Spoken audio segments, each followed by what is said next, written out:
Olá, bem-vindos a mais um programa Arte da Guerra com o embaixador Francisco Seixas da Costa para lhe pedir, embaixador, que nos leve a uma pequena viagem a um assunto que pode vir a ter a maior importância, que é a nova estratégia de segurança nacional dos Estados Unidos. Começo exatamente por lhe perguntar se a importância deste documento é tão grande assim ou se lhe parece que em 2028 é possível que ele seja revertido.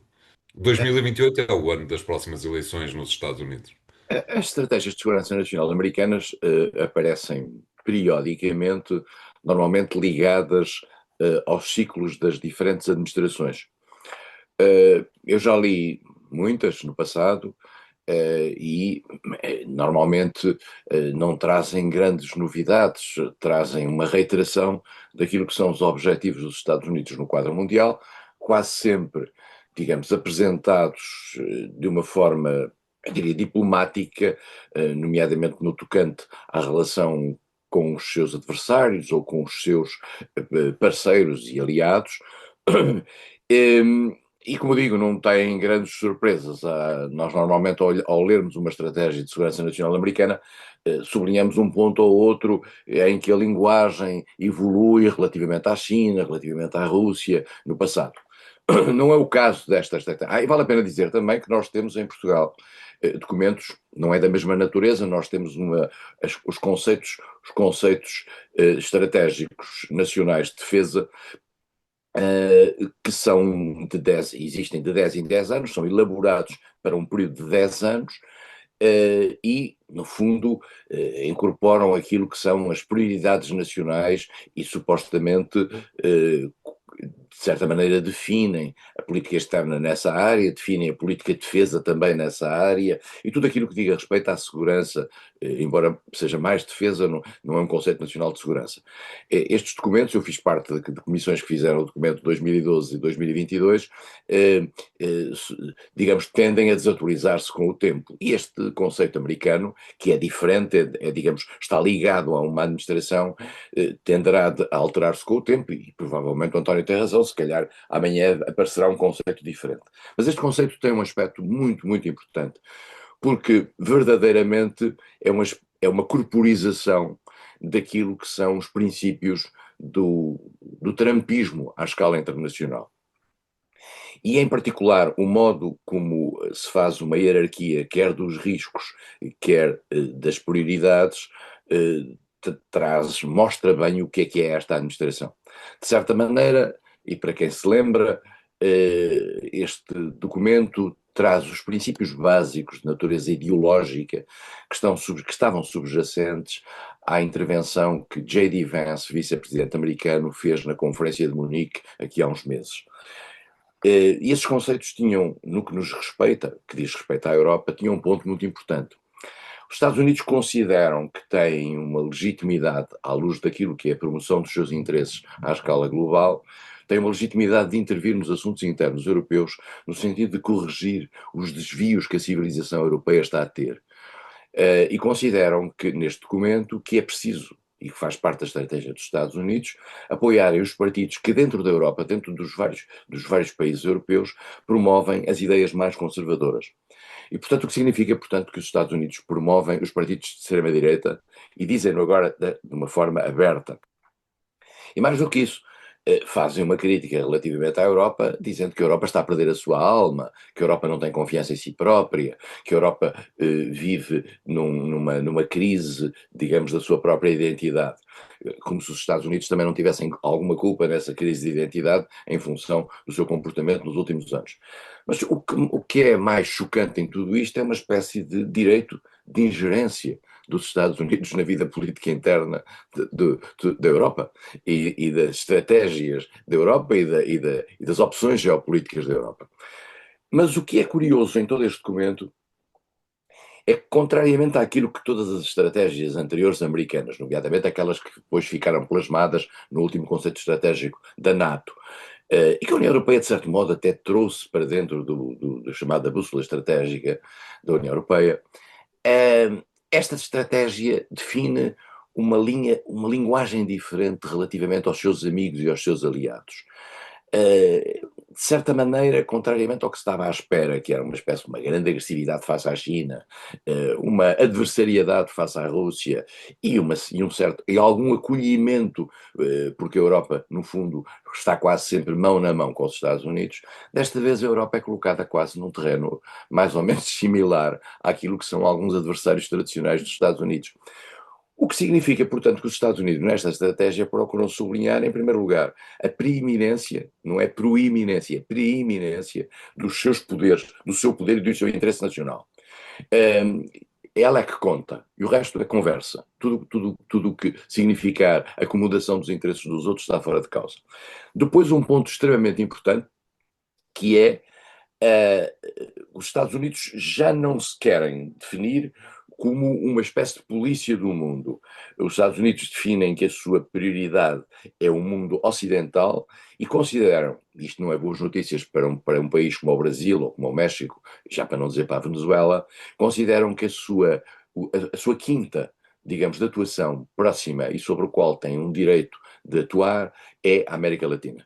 A América é deles. O que é a revisitação da chamada doutrina Monroe, que é uma doutrina do século XIX, que dizia isso mesmo, era uma maneira que os Estados Unidos tiveram nessa altura de afastar as potências europeias, como já aqui falámos.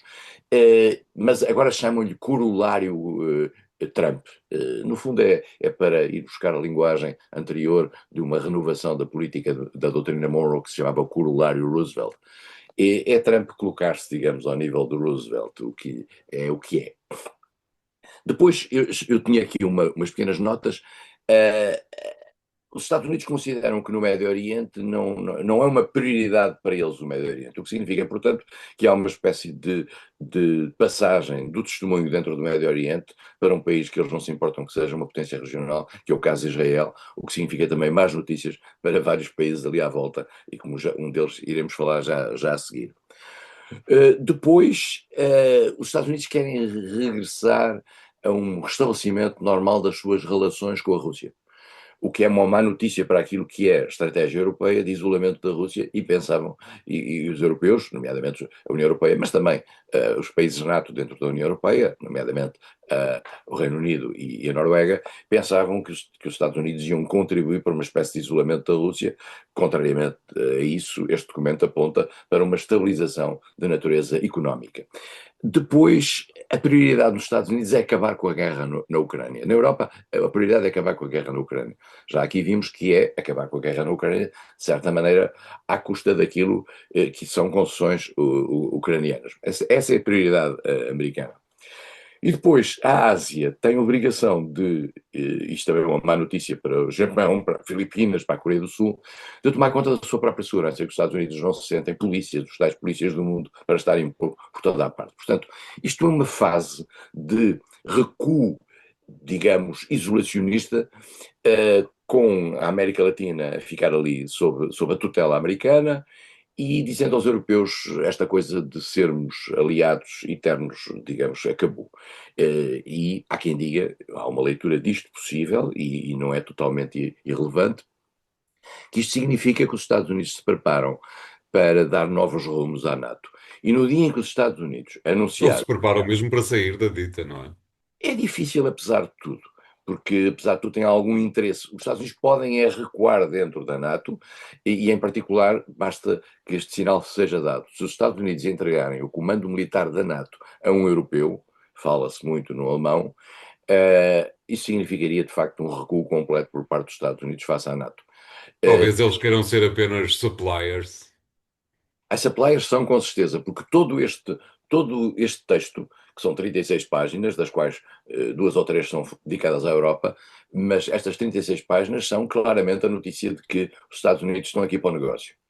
É tão simples como isso. Portanto, todos os interesses que estão plasmados por ali para diante, ao final de cada frase, ressoam cifrões.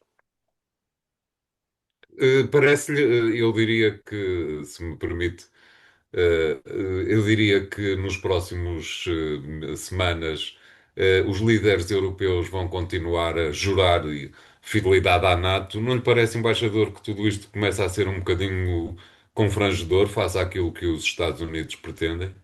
António, os Estados Unidos, a Europa não tem outra possibilidade senão, em primeiro lugar, fingir, como aliás já aconteceu com esta patética alta representante para a política externa da União Europeia, Kaja Kallas, que disse que concordava em grande parte com este documento, tem que fingir que os Estados Unidos não disseram aquilo. E, portanto, vão encontrar maneiras de dar a volta. António Costa foi bastante mais claro nesse aspecto e disse que se tratava de um processo de ingerência na vida política interna que a Europa não podia admitir.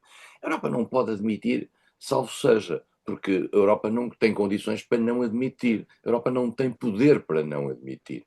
Uh, Elon Musk, o senhor do Tesla e do X, veio dizer é preciso acabar com a União Europeia, essa coisa da União Europeia, cada país da União Europeia deve fazer aquilo que quiser e não necessariamente estar ligado à União Europeia.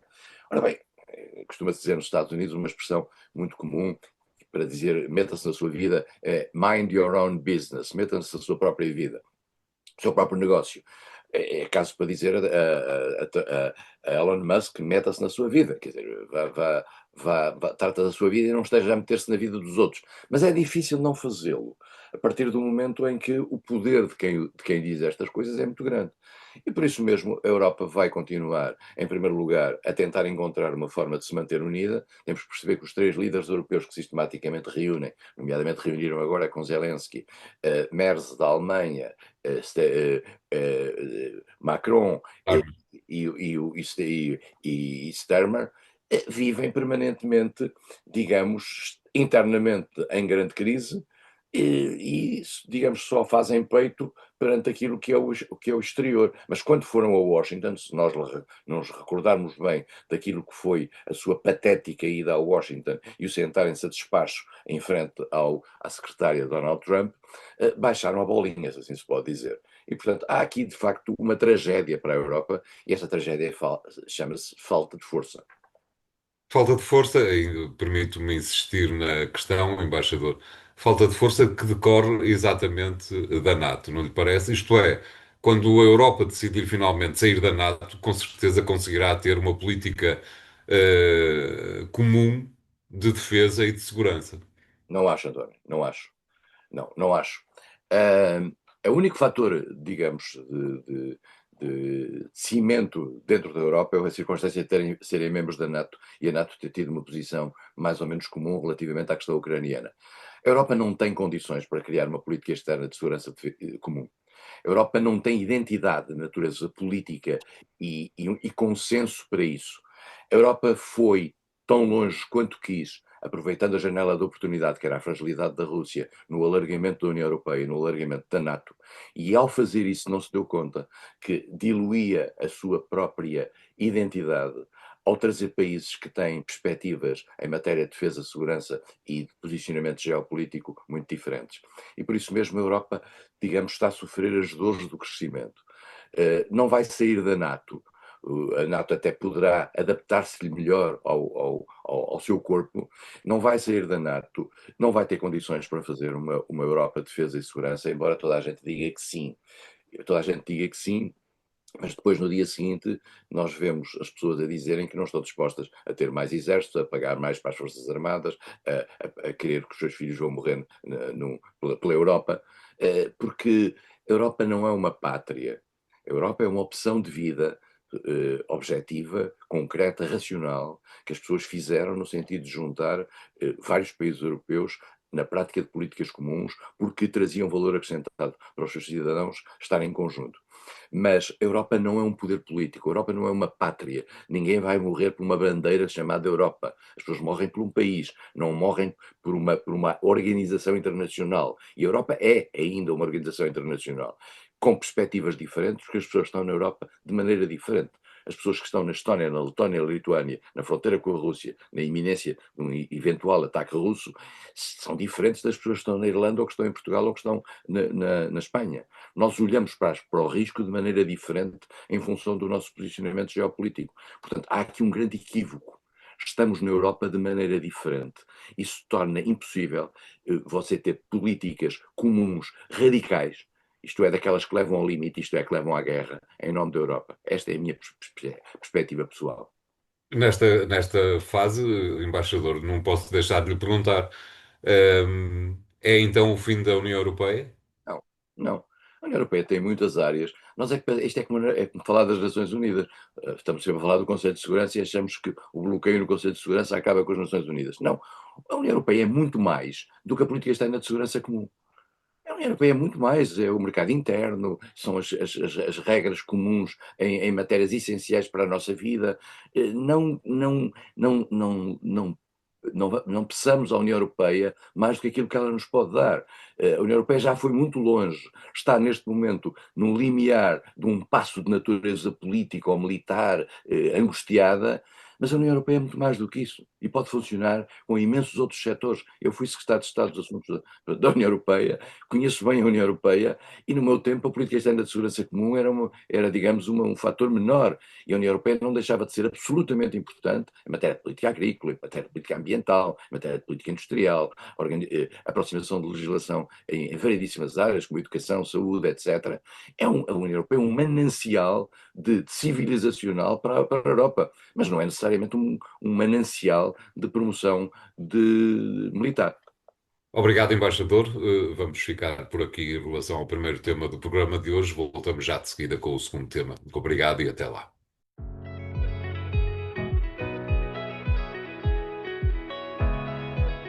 Bem-vindos à segunda parte do programa A Arte da Guerra. Desta vez, embaixador, para lhe pedir que nos diga como é que tem observado o primeiro ano, ou um ano, de Síria sem Bashar al-Assad. Ele aparentemente continua a divertir-se lá por Moscou, onde quer que seja que vá por que esteja. Mas, entretanto, a Síria parece ter conseguido ultrapassar a primeira fase de algumas reticências do mundo ocidental face àquilo que é o novo regime que resultou de grupos que eram considerados terroristas. Mas, entretanto, parece ter havido alguma consolidação de poder e contra todas as mais pálidas expectativas, consegue manter alguma sintonia enquanto país, não lhe parece, embaixador? Vale a pena lembrar que a Síria é um país que existiu desde sempre sob regime autocrático da família Assad, Hafez el-Assad primeiro, Bashir al-Assad depois. Quando foi do tempo das Primaveras Árabes, em 2011, houve uma tentativa dentro da Síria de uma democratização. Nós já, se olharmos para trás e para aquilo que é o resultado das Primaveras Árabes, que foi um processo de tentativa de democratização em vários países árabes, o resultado não é brilhante. Olhando para o que se passou, começou na Tunísia, depois passou para o Egito, andou até pelo Golfo, teve ali uns afloramentos em Marrocos, na Argélia foi o que foi, e na Líbia foi a tragédia que foi. E, a certa altura, depois da experiência da Líbia, em que tinha havido um acordo nas Nações Unidas para que França e Reino Unido procurassem proteger, digamos, os afloramentos democráticos no leste da Líbia, na Cirenaica, que estavam a ser ameaçados por Gaddafi, como sempre acontece na lógica da construção civil, que é já agora os países ocidentais deram cabo de Gaddafi e transformaram a Líbia no caos que hoje é. Há sempre esta dúvida sobre se as ditaduras se devem manter sob pressão internacional ou se deve criar uma implosão dos países com todos os riscos que isso implica. O caso da Líbia é um exemplo típico, o caso do Iraque foi outro exemplo. E nessa altura houve um movimento no sentido da democratização, que bem necessária era, mas que era difícil de fazer dentro da Síria. E no Conselho de Segurança, a Rússia, que se tinha abstido e que tinha, portanto, com a sua abstenção permitido à Rússia, e creio que a China também, seguramente, que se tinham abstido e tinham deixado que se fizesse essa ação na Líbia, quando foi da Síria disseram não. Não disseram não apenas por uma questão de terem aprendido as lições da Líbia, disseram não porque também tinham interesses específicos na Síria. A Rússia tem uma base militar, tem uma base naval e uma base aérea na Síria. Eu não sei o estado atual dessas bases e qual é o acordo que a Síria tem hoje, que a Rússia tem hoje com esses países, em particular porque a sua capacidade de atuação no exterior já é mais limitada. Dito isto, começa nessa altura uma guerra civil dentro da Síria que põe em causa o regime de Bashar al-Assad, que é um ditador como era o seu pai, um ditador sanguinário, vale a pena dizer. Bashar al-Assad utilizou armas químicas dentro da Síria, prometeu não utilizá-la. Os Estados Unidos disseram que essa será, digamos, uma linha vermelha. Obama, na sua catastrófica política externa, disse que essa linha vermelha nunca seria, Washington nunca deixaria passar essa linha vermelha. Bashar al-Assad utilizou as armas químicas e os Estados Unidos não intervieram, contrariamente ao que tinham dito, o que deu, aliás, um péssimo sinal no quadro global. A guerra civil acabou, de certa maneira acabou, António, pela circunstância do papel de apoiante no quadro internacional da Rússia ter desaparecido. A Rússia, com a fragilização que teve a ver com a concentração de interesses na Ucrânia, acabou por dispensar a sua presença no Médio Oriente, onde tinha reforçado a sua posição, graças, volto a dizer uma vez mais, à política de Obama, porque a Rússia nunca tinha tido uma posição tão forte no Médio Oriente como teve a partir do momento em que Obama teve essa desastrosa política nessa área. E a Rússia deixou cair Bashar al-Assad e tem que o ter em Moscou, e como o António diz, está por lá, digamos, a viver, e parece que não está a viver mal. Normalmente os ditadores, quando fogem e quando são acolhidos, não estão a viver mal. Há qualquer coisa que provavelmente tem a ver com o conteúdo das malas que levam, não está a viver mal.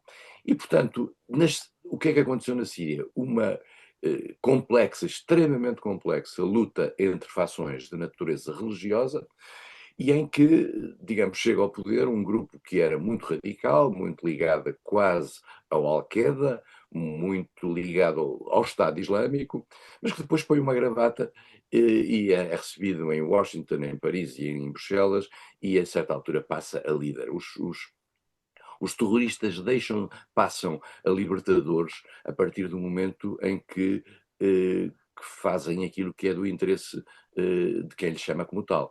E, portanto, a partir do momento em que este senhor, que era um terrorista conhecido, estava nas listas internacionais, começou a fazer uma linha que era interessante para o mundo ocidental, passa a, digamos, a freedom fighter, a lutador pela liberdade. E é recebido em Washington, embora ainda não tenha conseguido, porque é uma decisão do Congresso e não necessariamente uma decisão da administração, o levantamento das sanções que existiam contra a Síria.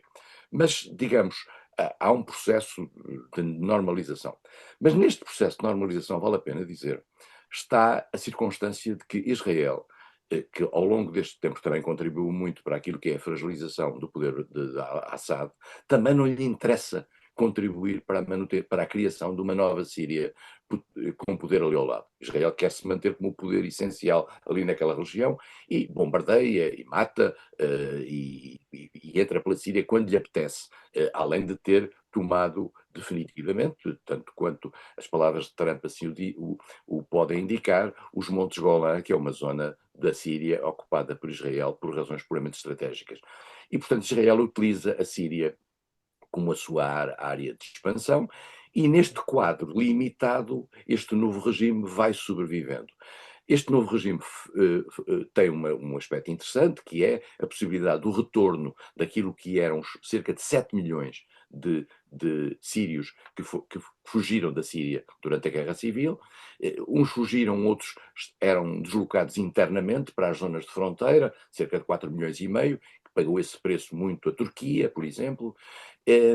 E agora, digamos, estão a regressar. Mas estão a regressar em condições difíceis, porque é difícil reconstruir uma economia, é difícil reconstruir um país. E, por outro lado, as tentações autoritárias por parte deste novo regime, o facto de ter vindo de antigos aliados do Al-Qaeda e do Estado Islâmico não favorece muito, faz com que de repente haja massacres, e houve massacres relativamente aos alauítas, que é uma ala islâmica que estava ligada à família Assad, mas também aos drusos. Houve ataques que eram cristãos que estavam ligados também a uma espécie de bloco central que tinha sido feito por Assad. Assad vivia com pequenos grupos para tentar travar a dispersão síria, uma coisa que tem muito a ver com aquilo que se passou na Jugoslávia com Tito, e, e por isso mesmo nós estamos neste momento para ver onde é que isto para, onde é que isto assenta, com a noção clara de que Israel não se coíbe e não terá por parte dos Estados Unidos a menor pressão para deixar de intervir na Síria quando lhe apeteça. Mesmo assim, embaixador, e tentando fazer um pequeno comparativo, algo de semelhante, mas não muito, ainda assim é possível comparar. Algo de semelhante aconteceu no Afeganistão, onde os terroristas regressaram ao poder e o país nunca mais conseguiu entrar nos eixos, digamos. Na Síria há a prevalência de terroristas também, mas que de qualquer maneira conseguiram introduzir alguma estabilidade, pelo menos na vida dos sírios, não lhe parece? É completamente diferente, de facto, a situação no Afeganistão. A diferença está na gravata. Os afegãos têm um regime ideológico radical, com tudo aquilo que significa as perseguições e a limitação de direitos das mulheres, das crianças, do ensino feminino, e coisas absolutamente medievais. Apesar de tudo, a Síria está num processo de aculturação moderna, isto é, de tentativa de coexistência entre padrões islâmicos e, por outro lado, uma vida mais ocidental, que tinha, aliás, a ver, se nós olharmos para as fotografias da Síria do passado, tinha a ver com com uma certa aculturação ocidental, sempre na Síria, quer como no Líbano. Portanto, apesar de tudo, é diferente. No Afeganistão é um regime tomado por um bando medieval de extremistas religiosos que estão a provocar a tragédia no país, ou mais uma tragédia no país. É um regime, apesar de tudo, diferente, e a circunstância da Síria estar envolvida por países que são, digamos, têm um comportamento diferente, Israel, o Líbano, apesar de tudo, a Jordânia, o Iraque, já não falo no Irão, que está um pouco mais distante, e que também tinha uma relação muito íntima com Bashir al-Assad, mas apesar de tudo a Síria está ali, nós podemos olhar para a Síria como olhamos para os países do Benelux dentro da Europa, estão com vários países à sua volta. O Afeganistão não, o Afeganistão está encrustado numa fronteira entre o Paquistão, um bocadinho da China, um bocadinho do Cazaquistão ou Uzbequistão e por outro lado o Irão, e tudo isso que torna o país, e é um país de montanhas, e é um país onde as pessoas vivem num primarismo ainda muito grande, e o mundo ocidental, mesmo aquele que quer ajudar a população, tem uma grande dificuldade em encontrar, digamos, interlocutores no poder muito sádico que existe dentro do Afeganistão. Nesta altura em que aparentemente os Estados Unidos estão em retirada, não lhe parece, embaixador, que a União Europeia podia fazer mais qualquer coisa relativamente para uma aproximação à Síria e, portanto, a uma aproximação ao Médio Oriente, de onde, aliás, a dita União Europeia está completamente afastada? É uma boa pergunta, António, mas eu não sei se a União Europeia consegue já dar conta daquilo que se passa dentro de si mesma e na sua fronteira próxima, no seu near abroad, para utilizar aquela expressão que em termos internacionais costuma utilizar, na sua proximidade. A União Europeia tem hoje a sua capacidade de ação externa muito limitada nessas zonas e, portanto, vai dando algum apoio no plano económico e até humanitário, mas a União Europeia tem hoje outras prioridades e vive, digamos, autocentrada. É muito difícil para a União Europeia intervir. Mas o António tem razão. A União Europeia durante anos não podia intervir no Médio Oriente porque os Estados Unidos não deixavam, pura e simplesmente. Hoje teria alguma oportunidade para fazer isso, mas para isso também precisava ter dignidade e sentido moral. E o modo como a União Europeia, o modo cobarde como a União Europeia continua a portar na questão de Gaza e na dualidade de critérios relativamente às ações que Israel ali provoca, contrariamente à atitude vocal que tem na Ucrânia, levou a União Europeia a perder muito daquilo que era a sua autoridade moral como soft power no plano internacional. E, portanto, a União Europeia não é levada muito a sério. Mas se tiver cheques para dar àqueles países. Exatamente. Obrigado, embaixador. Vamos fazer aqui o segundo intervalo do programa de hoje. Voltamos já de seguida com o último tema. Obrigado e até lá.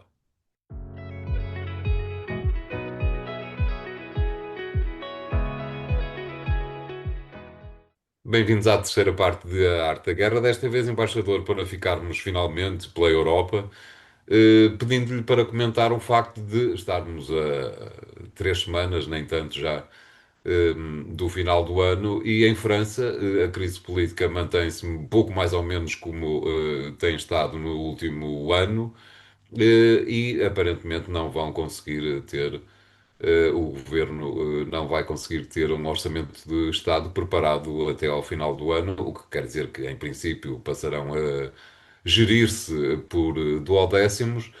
De alguma forma, a ligação ou a coligação informal que aparentemente estaria a ser criada entre o centro macroniano e o Partido Socialista está com dificuldade em estabelecer-se no terreno, não lhe parece? Nós estamos a falar na manhã do dia 9. Hoje à tarde, dia 9, vai ser votado uma parte do Orçamento da Segurança Social no Parlamento francês. Exatamente. Vamos perceber se de facto o Orçamento da Segurança Social em França é votado à parte. Votado primeiro nas receitas, depois nas despesas. E isso faz parte do Orçamento Geral do Estado. É um mecanismo diferente daquele que temos em Portugal. Já a parte das receitas foi complicado, o Senado teve que andar para ali a mexer nos documentos que tinha recebido do governo, nada daquilo tem sido fácil. Não, porque as pessoas estão muito divididas, o Parlamento francês está extremamente dividido, e se há, digamos, algum movimento que se pode ter detectado nos últimos tempos é por parte do Partido Socialista, que, que de certa maneira tem viabilizado, ou aponta estar a viabilizar a vida do primeiro-ministro Sébastien Lecornu. Sébastien Lecornu é um macronista, os macronistas não são todos, digamos, iguais, há macronistas do Renaissance, há macronistas do Horizon. Os macronistas do Horizon são de Edouard Philippe, que é um candidato potencial às eleições para substituir Macron em 2027 e que, mais do que isso, até queria antecipar as eleições, o que foi considerado uma provocação a Macron. O Horizon é dirigido por Gabriel Attal, que também quer ser candidato à presidência da República e que tem dado sinais mais favoráveis a apoiar Le Cornu do que Philippe. Curiosamente, Le Cornu, Philippe e Attal são do mesmo grupo que criou, digamos, o macronismo. O Partido Socialista, depois de hesitações grandes, afastou-se decisivamente do grupo mais à esquerda, da France Insoumise, Jean-Luc Mélenchon, e também se afastou, de certa maneira, dos Verdes e de Tondelier, e está, digamos, a dar um sinal de respeitabilidade ao facilitar o orçamento, em troca, como aliás é tradicional, de algumas concessões por parte do governo relativamente às suas políticas. Uma das concessões mais interessantes não tem a ver com política, tem a ver com formalismo, que foi a renúncia anunciada por parte do primeiro-ministro francês do recurso ao artigo 49.3 da Constituição, que é um artigo que permite que o governo proponha uma lei e a aprove, sem que a menos que o Parlamento crie uma maioria contra essa lei, o que significa, por vezes, juntar extremos de um lado e do outro. E, portanto, neste momento, ao ter feito essa concessão, que é a não utilização do mecanismo constitucional, Le Cornu comprou, de certa maneira, a boa vontade dos socialistas. Quem é que está contra este orçamento? A extrema-esquerda, digamos, o La France Insoumise, e a extrema-direita de Marine Le Pen e Jordan Bardella. E, portanto, o centro vive polarizado. E também há um grupo, digamos, dissidente da chamada direita republicana, de Henrique Ciotti, que se juntou à extrema-direita nessa matéria. Já se tinha juntado nas últimas eleições. E, portanto, no centro, no que é que nós vemos?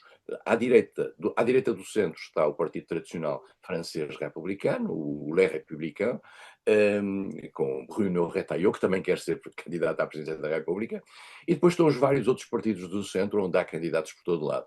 Um deles está bastante sossegado, mas a apoiar Le Cornu, que é o MoDem, que era, digamos, o partido de François Bayrou, que foi o anterior primeiro-ministro, que se afastou depois de ter feito, digamos, uma espécie de chantagem ao Parlamento que falhou. E, portanto, neste momento, Macron vive com a política europeia, vive com algumas ideias no plano militar, digamos, criando uma ideia de que estamos quase a ir para a guerra, e aliás autorizou que o próprio chefe de Estado-Maior-General das Forças Armadas lançasse um discurso que foi tido como bastante jingoísta, para utilizar uma expressão britânica, que é agressivo e ao mesmo tempo militarizado. E, portanto, nós neste momento vamos ver se Le Cornu consegue fazer passar. O António diz, mas se não passar, se calhar vamos a duodécimos. A França não tem essa tradução dos duodécimos, a tradição dos duodécimos, precisamente porque até ao fim, quando havia impasse, utilizava o tal 49.3. Só que desta vez o próprio Primeiro-Ministro, para comprar a boa vontade socialista, decidiu prescindir do 49.3 e por isso mesmo nós vamos ver se até o dia 15 ou 16 de dezembro, eu acho que até 20 e tal, que é isto, se vai haver acordo. Eu diria, se posso fazer uma previsão, que vamos ter um orçamento em França. E que isso, digamos, dá algum folgo a Sébastien Lecornu, que se mostrou uma figura capaz de negociar, foi Ministro da Defesa e antes disso foi Secretário de Estado de várias coisas, e Macron tem ali um sopro durante o ano de 26, no fundo preparando aquilo que vai ser a sua sucessão nas eleições de 27, onde vale a pena dizer, esmagadoramente, as sondagens apontam para uma vitória da extrema-direita. Nada de novo a oeste. Claro. Do seu ponto de vista, embaixador, o que é que faz correr o Partido Socialista Francês? De algum modo, como das suas palavras anteriores pode ficar indicado, vou usar uma palavra que o embaixador não usou, de algum modo o Partido Socialista traiu a esquerda mais esquerdista, digamos, e inclusivamente os verdes, de quem se foi afastando para se aproximar do macronismo. Parece-lhe que o PS francês tem, nesta altura, em vista já as eleições presidenciais de 2027, numa altura em que pretenderá, com certeza, apresentar-se como um partido confiável, estável e moderado? Nós temos que perceber uma coisa, António. O Partido Socialista, que foi, no fundo, criado por François Mitterrand, juntando vários grupos no passado, entrou depois num declínio muito grande. E que já ele era considerado um traidor pelo Partido Comunista Francês. Sim, mas ele nunca foi militante do Partido Comunista. Certo, certo. Ele cooptou, mas é preciso perceber que foi François Mitterrand quem cooptou o Partido Comunista para o governo, e ao cooptá-lo para o governo deu cabo do Partido Comunista. O Partido Exato. tinha de resultados com Jacques Duclos e Aragon na casa dos 20% e acabou como um partido residual que hoje é, aliás, um dos partidos mais conservadores hoje na esquerda francesa. De certa maneira, o Partido Socialista entrou em crise total, no fundo também provocado pelo macronismo. A esquerda acabou Macron era do Partido Socialista, aliás. era do Partido Socialista, Gabriel Attal também era do Partido Socialista, e portanto, de certa maneira, a esquerda foi diluída pela péssima presidência de François Hollande, e de tal maneira que a candidata presidencial do Partido Socialista teve 2% nas eleições. E um grupo, digamos, mais heterogéneo dentro do Partido Socialista, Gabriel Glucksmann, teve 14%. Portanto, o Partido Socialista foi rebentando ao longo do tempo e, de certa maneira, o que o Partido Socialista quer dar agora é um sentido de responsabilidade de Estado. E perante aquilo que é o désarroi, por utilizar uma expressão francesa, o descrédito e a confusão que existe à direita e ao centro, o Partido Socialista quer se apresentar como uma força, digamos, de alguma estabilidade. E, na realidade, está a dar alguns sinais. Não tem nenhuma figura evidente como possível for, que é o que o secretário-geral ou o Valot, são personalidades que não estimulam. O próprio Glucksmann, que está a tentar relançar a sua carreira, teve prestações péssimas nas suas passagens para as televisões nos últimos 15 dias. Portanto, o Partido Socialista não tem nenhuma cara. curiosamente, para as presidenciais. Mas todos estão a olhar para as presidenciais neste momento. O Partido Socialista quer regressar ao trabalho e quer regressar ao mainstream da vida política e quer ser um parceiro. E para isso está a dar um sinal de responsabilidade no momento em que vários outros estão a dar sinais de irresponsabilidade e, mais do que isso, estão a dar sinais de não terem linha política clara. Obrigado, embaixador. O programa fica hoje por aqui. Continuem a seguir-nos no site do Jornal Económico e nas redes sociais. E para a semana cá estaremos com três novos temas. Obrigado e até lá.